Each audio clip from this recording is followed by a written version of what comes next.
नजर कि सारी जिंद ते जान दा मसला है, शायद हर इंसान दा मसला है, सूबा नहीं कहीं हिक दा मसला, पूरे सराइकिस्तान दा मसला है।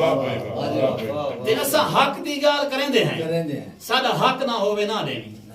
असा हक दी गाल करेंदे हैं, साडा हक ना होवे ना देनी। साडी बोली चप्पे चप्पे ते बेशक ना होवे ना देनी। कुल 21 करोड़ आबादी विच साडी सत ना होवे ना देनी। आ देख वसेब दे लोकें को मिल्या जक ना होवे ना देनी। साडी बोली यार हजारे तू सिंध तक ना होवे ना देनी। हे शाहिद सूबा हक सादा, साकू सादे हक तू दूर ना कर। साकू हक दी खातिर सड़गां ते हुण आवन ते मजबूर।